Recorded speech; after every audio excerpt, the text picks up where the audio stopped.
अस्सलाम वालेकुम students. Next हमारा लेक्चर है energy stored in an inductor. इससे पहले चैप्टर नंबर 12 में हम ये पढ़ चुके हैं कि जब एक पैरेलल प्लेट कैपेसिटर को बैटरी के ज़रिए जो है वो चार्ज किया जाता है तो वो इलेक्ट्रिकल एनर्जी को स्टोर करता है। ठीक है, तो इसी तरह से एक इंडक्टर जो है वो मैग्नेटिक एनर्जी को अपने अंदर स्टोर करता है। ठीक है, और यहाँ पे हम वही मैग्नेटिक एनर्जी कैसे स्टोर करता है और उसकी क्या वैल्यू होती है उसके बारे में हम यहाँ पे डिस्कस करेंगे। तो सबसे पहले यहाँ पे हमारे पास जो है वो एक इंडक्टर है जिसको हमने एक बैटरी साथ सीरीज़ में एक स्विच जो है वो उसके साथ लगाया हुआ है। तो जैसे ही स्विच जो है वो हम क्लोज़ करेंगे तो इस सर्किट में जो है वो करंट फ्लो करेगा, यानी इंडक्टर में करंट जो है वो फ्लो करेगा। ठीक है, क्योंकि स्विच को जब हमने क्लोज़ किया तो करंट जो है वो ज़ीरो से मैक्सिमम की तरफ जो है वो इंक्रीज़ हुआ। तो जैसे ही करंट इसमें अंदर जाएगा तो क्या होगा कि इसके इर्द गिर्द मैग्नेटिक फील्ड लाइंस जो है वो बन जाएंगी। इसके इर्द गिर्द मैग्नेटिक फील्ड लाइंस होंगी तो जैसे करंट जो है वो जब आप मोमेंटरली स्विच को ओपन करेंगे या जो है वो स्विच को क्लोज करेंगे, दोनों केसेस में करंट में चेंज आएगा। करंट में चेंज आने की वजह से मैग्नेटिक फील्ड में चेंज आएगा, मैग्नेटिक फ्लक्स में चेंज आएगा। तो according to Faraday's law of electromagnetic induction इसके अंदर इंड्यूस्ड ईएमएफ पैदा होगी। ठीक है, वो इंड्यूस्ड ईएमएफ, ये जो बैटरी की ईएमएफ है यानी जो बैटरी की वोल्टेज है ये एक्चुअली उसके अगेंस्ट होगी। ठीक है, यानी इंड्यूस्ड ईएमएफ जो है जो इसके अंदर पैदा होगी, जो कि करंट के चेंज होने की वजह से मैग्नेटिक फ्लक्स में तब्दीली आई और उसकी वजह से जो है वो इंड्यूस्ड ईएमएफ हुई। तो वो इंड्यूस्ड ईएमएफ जो है ये इस बैटरी की जो ईएमएफ होगी उसको अपोज करेगी। ठीक है, तो इट मीन्स कि अब बैटरी को इस सर्किट में करंट फ्लो कराने के लिए, चार्जेस को मूव करवाने के लिए वर्क जो है वो करना पड़ेगा, क्योंकि एक और ईएमएफ जो है वो आ गई है जिसको आप बैक ईएमएफ का नाम देते हैं, जो बैटरी की ईएमएफ के अगेंस्ट है। तो इट मीन्स कि बैटरी अब चार्जेस को मूव करवाने के लिए क्या करेगी, वर्क जो है वो करेगी, वो ये उसके बराबर होगा W is equal to delta Q E L. यहाँ पे ये जो ई एल है ये एक्चुअली बैक ईएमएफ है। ठीक है, या जो इंड्यूस्ड ईएमएफ है वो यानी कि हम इसको कहेंगे। तो ई एल किसके बराबर होता है, L delta I divided by delta T. L जो है वो इस इंडक्टर की इंडक्टेंस है, जो कि पिछले लेक्चर में जो है वो हम सेल्फ इंडक्शन वाला जो हमारा लेक्चर था उसमें हम डिस्कस कर चुके हैं।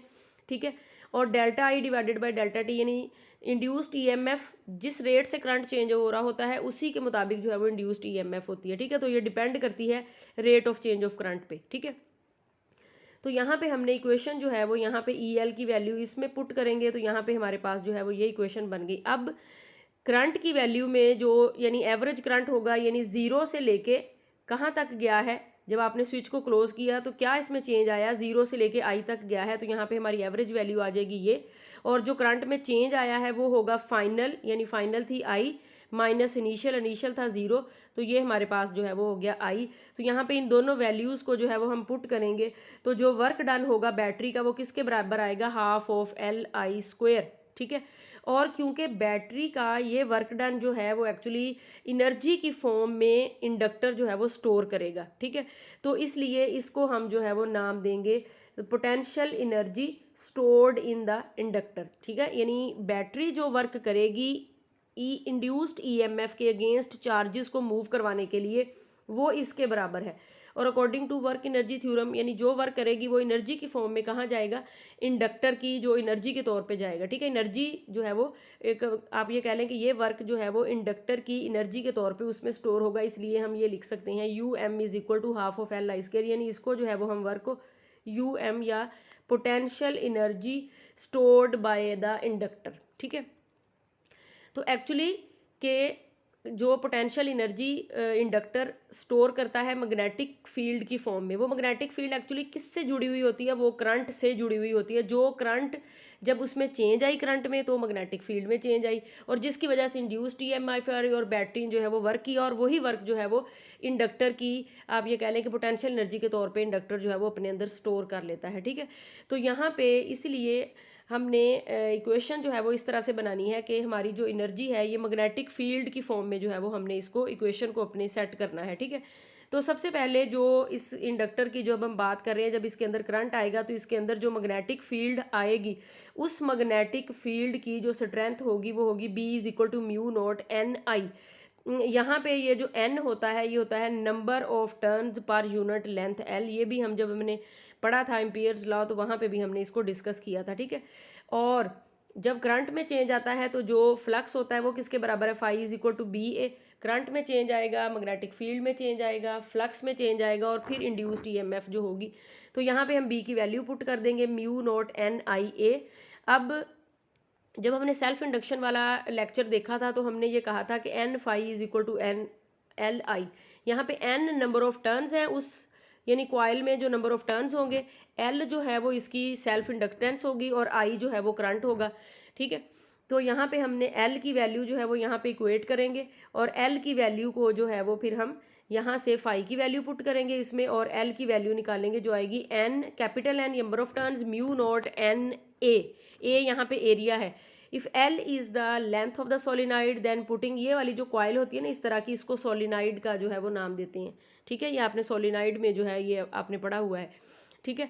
एन एल, तो आपने यहाँ पे एल की वैल्यू हमने एक्चुअली इक्वेट करनी है। एल की वैल्यू को इक्वेट करने के बाद हमने U M is equal to half of L I square, यहाँ से हमने ये सारे प्रोसेस से हमने एल की वैल्यू निकाल के यहाँ पे हमने पुट करनी है, ठीक है। तो यहाँ पे हमारे पास जो इंडक्टर एनर्जी स्टोर्ड करेगा वो हमारे पास मैग्नेटिक फील्ड की फॉर्म में आ जाएगी, तो उसकी वैल्यू आएगी ये, ठीक है, हाफ ऑफ बी स्केयर। ये बी स्केयर जो है वो एक्चुअली उस सोलिनाइड के अंदर जो मैग्नेटिक फील्ड की स्ट्रेंथ है वो है, ए जो है वो उसका एरिया है और एल जो है वो उसकी लेंथ है, यानी ए जो है वो उसका ये एरिया आ गया और एल जो है वो उसकी लेंथ आ गई, ठीक है। तो यहाँ पे म्यू नॉट जो है ये परमिएबिलिटी का कांस्टेंट होता है, ठीक है। तो ये भी आपने जब हमने सोलिनाइड को पढ़ा था और एम्पियर्स लॉ को पढ़ा था तो तब भी हमने ये इसको डिस्कस किया था।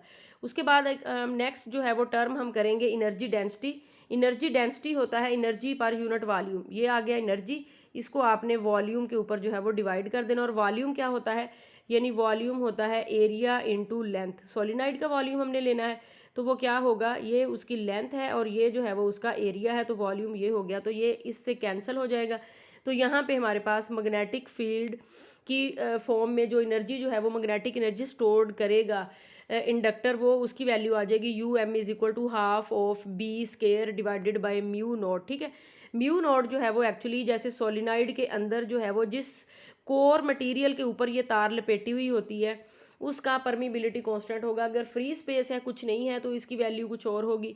और अगर यहाँ पे फेरोमैग्नेटिक मटेरियल जो है वो हम ज़्यादातर यूज़ करते हैं, यानी इस तरह का एक होता है जिसके ऊपर ये ऐसे सोलिनाइड की ऐसे तार जो है वो लपेटी होती है, तो ये वाला जो कोर मटेरियल होता है ये फेरोमैग्नेटिक मटेरियल यानी आयरन से बना होता है, तो इसकी मैग्नेटिक परमिबिलिटी जो है वो ज़्यादा होती है, यानी मैग्नेटिक फील्ड को अपने एक मटेरियल अपने अंदर से किस हद तक गुजरने की जो है वो परमिशन देता है, तो वो ये वाला फैक्टर जो है वो इसके ऊपर डिपेंड करता है, ठीक है। तो इस तरह से हम यहाँ पे एनर्जी डेंसिटी की वैल्यू, सबसे पहले हम एनर्जी कैलकुलेट करेंगे, फिर हम एनर्जी डेंसिटी की वैल्यू को कैलकुलेट करेंगे कि एक इंडक्टर जो है वो जो बैटरी, एक्चुअली बैटरी सर्किट में क्या देती है, एनर्जी दे रही होती है। जैसे एक रेजिस्टर है वो उस एनर्जी को डिसिपेट कर देता है हीट की फॉर्म में, एक कैपेसिटर होगा तो वो उस एनर्जी को इलेक्ट्रिकल एनर्जी की फॉर्म में स्टोर करेगा। तो बिल्कुल इसी तरह से एक इंडक्टर जो है वो उस एनर्जी को स्टोर करेगा मैग्नेटिक फील्ड की फॉर्म में, ठीक है, मैग्नेटिक एनर्जी की फॉर्म में जो है वो स्टोर करेगा, ठीक है।